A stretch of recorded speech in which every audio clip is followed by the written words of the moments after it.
We're gonna bring in our special guest. He really doesn't need an introduction. He is a great artist, underground legend. He has gone through a transformation, and we're going to be talking about his music and, of course, the Whiskey Sessions EP that he has out. We're going to welcome Jelly Roll to the show. How you doing tonight, sir? Yo, yo, yo, what's up, T-Rex, baby? Hey, man, how you doing?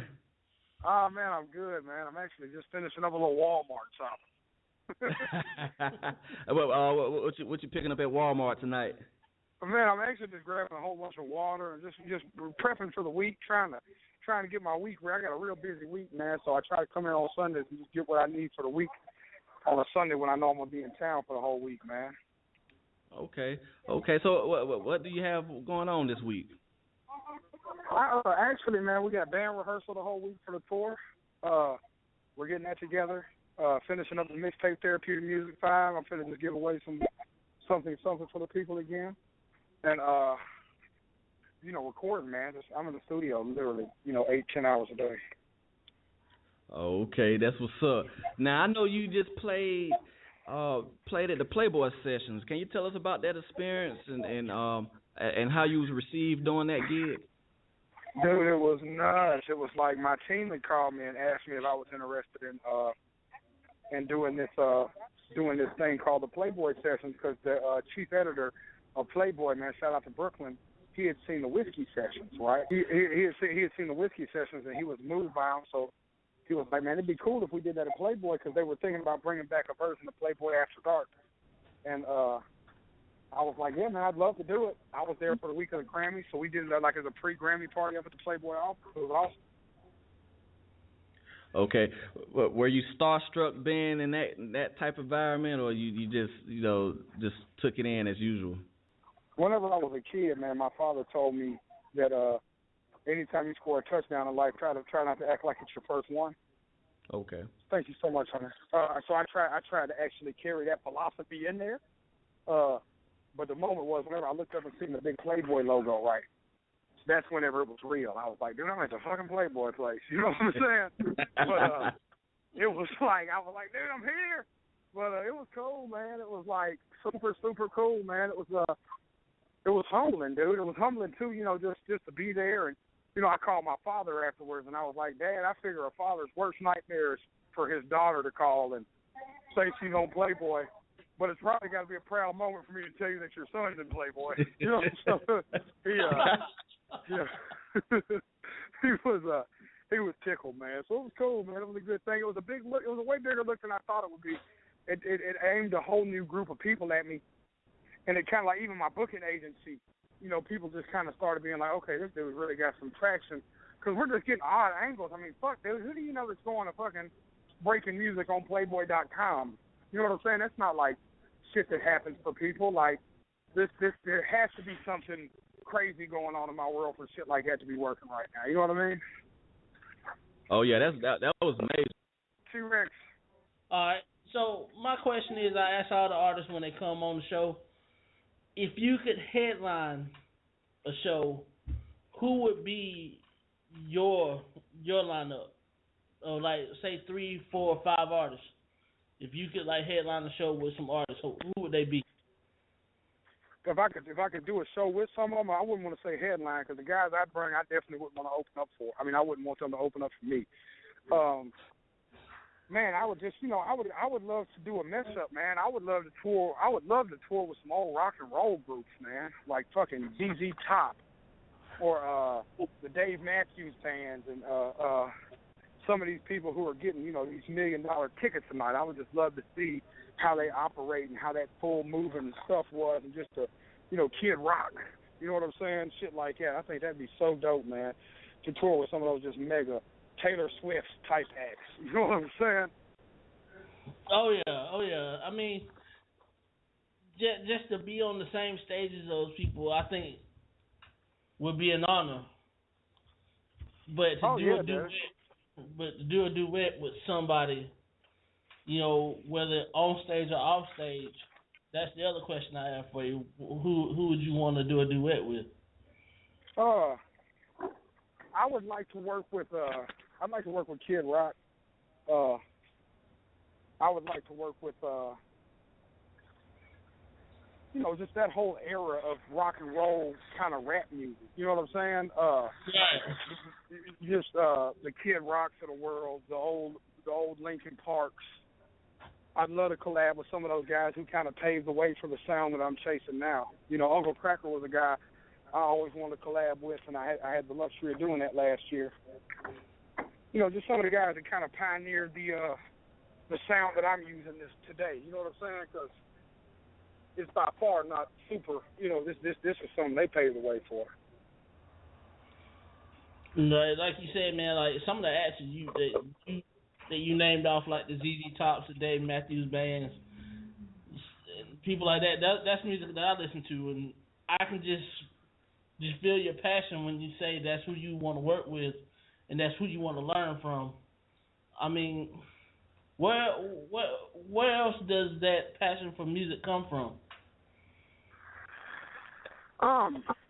My mama, man. My mother was like one of them women who, God bless her, she can't really sing, but she sang her ass off every day. We would go out.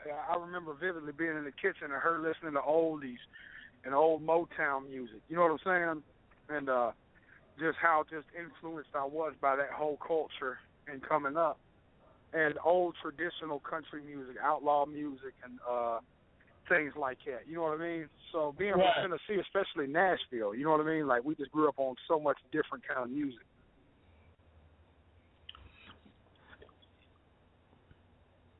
I want to welcome in a special guest. Actually, this is a best friend of mine. He introduced me to you years ago. He listened to your music, Struggle, Worm. He brought me into listen to your music, and I just want to say that I became an instant fan then. And I know you have been going through a transformation from the music that you was doing in your earlier times to the music you have going now. I want to welcome in Sergeant Doughboy to the show. He's also a big fan of yours as well. You there, Sergeant Doughboy? Doughboy, what's up, baby? Yeah. Hey, what's up, Jelly Roll? How you doing, brother? Man, I'm good. Thank you so much for spreading the good gospel. That's what I mean, listen, if I could just find me 500,000 more Doughboys to spread this word, this shit gonna work. You know what I'm saying? Yeah, yes, sir. Hey, Jelly Roll, look, man, I got a few questions for you, brother. I like all your songs, man, but 3 of them, back before you go into this transformation that you're doing now. But back to the start, Fire and Rain with, featuring, James Taylor, and Dream While I'm Awake.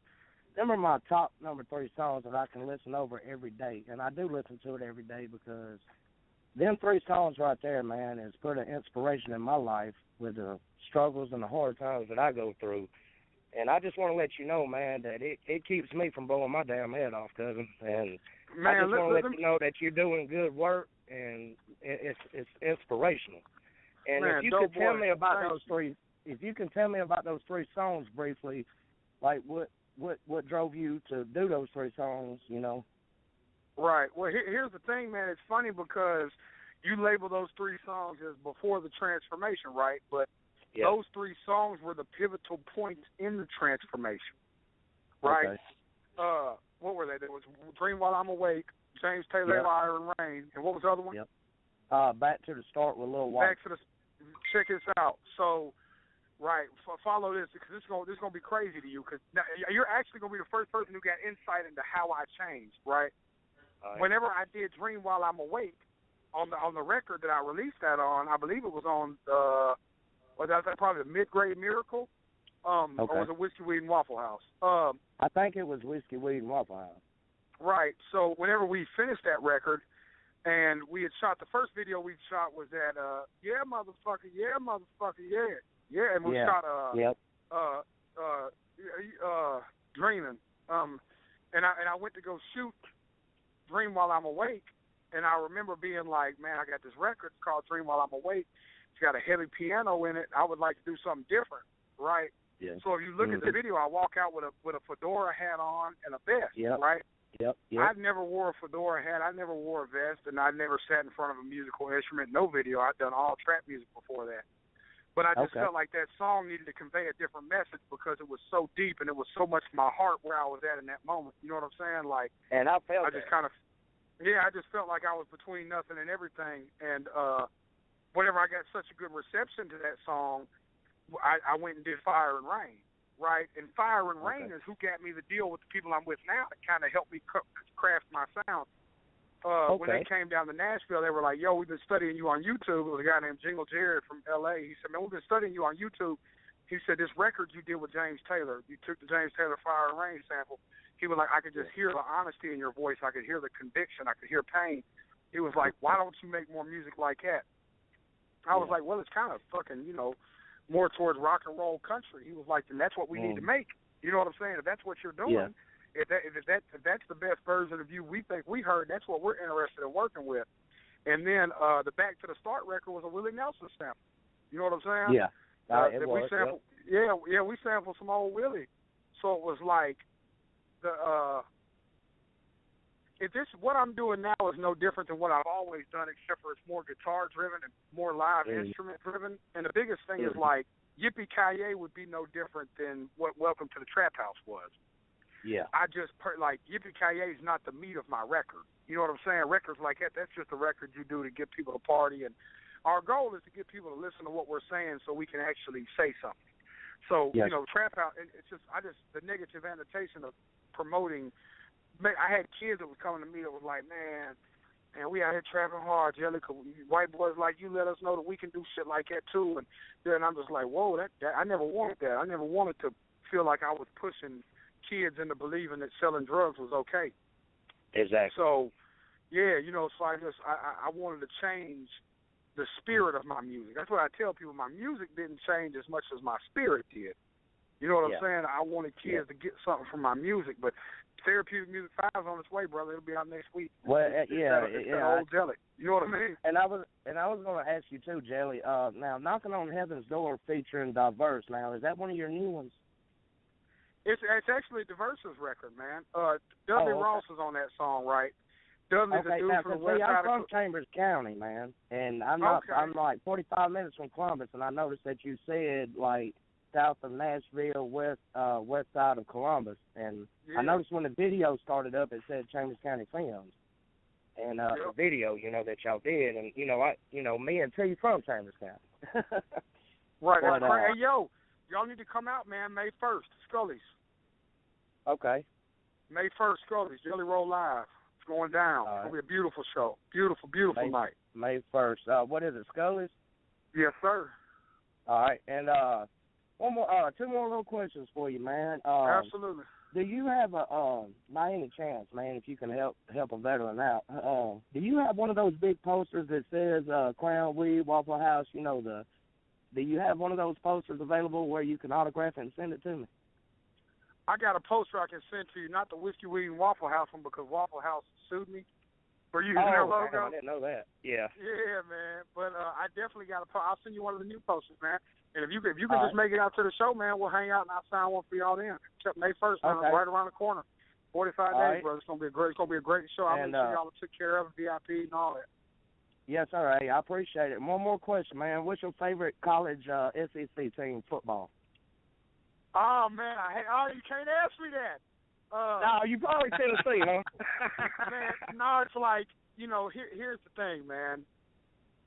I look at college football, and I'm not trying to get away from answering the question, but I look at college football like I look at mixed martial arts. I'm a huge UFC fan. You know what I mean?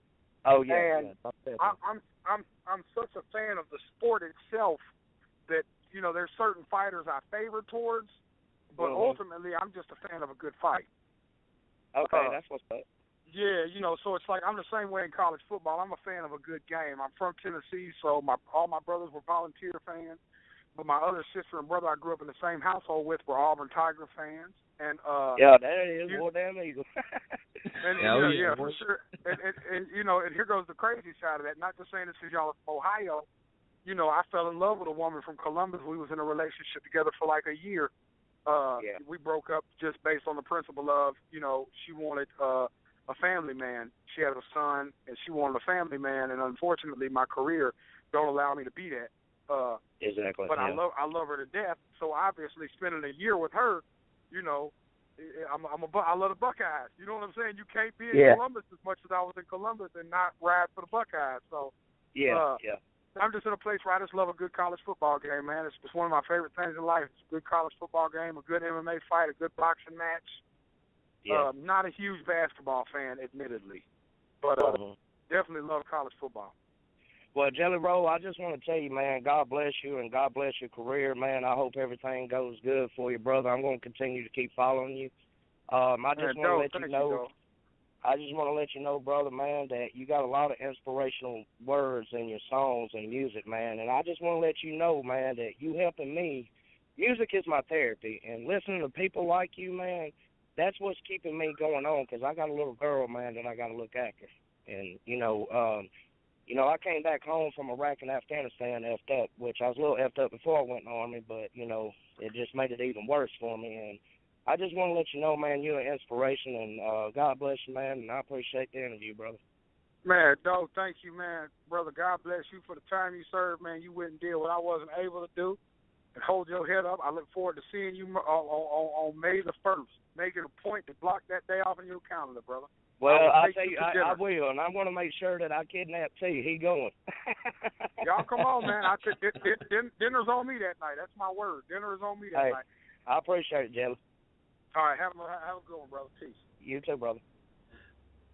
That was Sergeant Doughboy, definitely best friend of mine, and like I said, I was grateful for him introducing me to your music, because yes, your music is inspiration, and also I know that you have matured a lot, and we can tell by your music. The question I want to ask you, how are you received now that your music is the same, but your spirit has changed?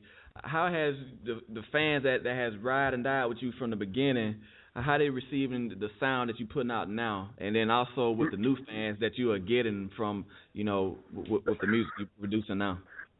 I'm blessed to say that 90% of my fans are just like Sergeant Doughboy, man. They back me. They feel connected with me. They thank me. You know what I'm saying? They say they're going to ride with me through whatever. And, it's just, obviously I lost some people along the way, and I knew that would happen. But listen, man, I don't regret what I did. You know what I mean? I don't regret changing my mentality and changing my spirit and changing the spirit of my music. You know what I mean?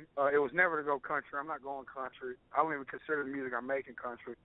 I consider it more rock and roll, honestly, because it's kind of got the spirit of old rock and roll. We're still drinking whiskey. We're still having a good time, but we're just having a good time. You know what I mean? It's I just wanted to grow, man, and people that can't respect that, I understand. I might not be your cup of tea. There's some rapper that's going to come up that's going to be encouraging y'all to go sell drugs and be a drug dealer and give you, really hype, up-tempo, shooting each other music, and that's fine. If that's what you want to subscribe to, that's your personal thing, but I can't give it to you no more, man. It's not. I'm a father, dude. Listen, man, here goes the real truth, bro. I got out of jail in 2009, right? And things happened to me in that course of my life that hadn't happened to me before. One, I met my daughter. So I experienced a different kind of love and a different kind of pressure than I've ever experienced. The pressure to be a role model and the pressure to be somebody she could look up to and somebody that would always provide for her and be there for her. I fell in love a couple times over the last 5 years. Genuinely fell just head over heels in love with a woman. I didn't respect women enough to fall in love with them before that. You know what I mean? Right. My music reflected that. You know what I mean? So it's like, I fell in love with a couple of different women and their children, and they sold into my life. And just things changed, man. And I always wanted my music to be honest. That was what was big to me, was like, no disrespect to Gotti, man. He's a good friend of mine. Gotti's been making cocaine music for 10, 12, 13, 14, 15 years. Gotti's not selling cocaine no more. You know what I'm saying? Gotti hadn't sold cocaine in a decade plus. You know what I mean? Oh, yeah. Why would anybody want to be what they've always been? Why would you want to be the worst version of yourself forever? You know what I'm saying? Like, why would you want to go in the studio and recreate probably the darkest moments of your life all the time in a glorifying way? Because anybody who's really done that knows there's no glory in that at all. that story. I've never seen a story. I don't know a retired drug dealer yet. I haven't met one yet. I met a couple guys that made some good flips and some good investments and got out. You know what I'm saying? But I ain't met too many. I ain't met one yet that didn't get out without a scar. Neither. You know what I'm saying? Oh yeah. So it's just once my music started, my music it gave me a platform where I was making a living making music. It was like I felt fake to go in there telling people welcome to the trap house. You know what I mean? I felt fake telling people. I don't even perform that at my shows no more. I just feel fake doing that, living that. Plus, fuck, I didn't want to be that person in the first place. This is the message I want to get to people right now. You don't have to be who you've always been. You don't have to be who you feel like you're stuck being. We can literally be whatever we want to be. Literally. We can literally wrap our head around whatever. You can shoot for whatever. There's sections to it. It's phases, and it's a lot of hard work and dedication that goes into that. But, I mean, literally, bro. Think about that, T-Rex. We can be whatever we want to be, bro. You can be what you want to be in life. You can shoot. You can be the best version of yourself you can imagine. You can work towards that. Amen to that, man. Dude, that's some deep knowledge, and I really appreciate you taking the time to come on the show to spread that, because what we hear on the radio now is not the message that we need to hear, and like artists like you definitely need that mainstream platform to help educate people and just just to show that there's no glory to living that way. That's something that was a time in your life you had to do that to make a living or whatever. But I really appreciate how you transformed from that, and you matured, and you moved on from it. And that part of your life, you went through it, but it doesn't put a cloud over you today, because you was able to move on and transition to something else. Now we have a song by you, the acoustic version of Sunday Morning. Can you tell us about that record? Man, I wrote the record with a guy in Ohio, actually Columbus, a guy named Christian, a great dude. We got in the studio vibing. He had a guitar. He had an idea. We had an idea, and I took it to L.A. and Jingle Jerry was like, "Yo, we should produce it," and we produced it. And he had an idea to do this thing called the Whiskey Sessions, which would be do 4 or 5 of my songs that are like fully produced but broken down into an acoustic form, just guitar, bass, drum kit, just simple old, get back to the core of just acoustic music like the Nashville way, because I'm from Nashville and I get it. And we did Sunday Morning, just popped, it was just a song that people related to. I've had a bunch. It's just, once again, it goes back to this, T. It's about being true to yourself. Every word in that song stemmed from personal experience. You know what I'm saying? There's not a word in that song that did not stem from personal experience at some point in my life. I get horrible hangovers. I woke up with one this morning. Horrible, man. We got on that Blanton bourbon last night, boy, and watched that Anthony Pettis fight. I just drank a little more than I thought I did. And you don't realize how much you drank until you wake up feeling like fucking gas. But, So what did you think of that fight? Oh, dude, like, who thought Anthony Pettis was going to get his ass kicked like that? You know what I'm saying? Like, listen, you go look at my Instagram. I'm like, get him show. It shows me. Go look at my Instagram. I Instagram a picture of Blanton bourbon, right? I'm like, finna watch this Showtime Pettis fight. You feel me? Like, nobody thought Rafael dos Anjos was finna win that. Rafael dos Anjos was finna win that fight, but him.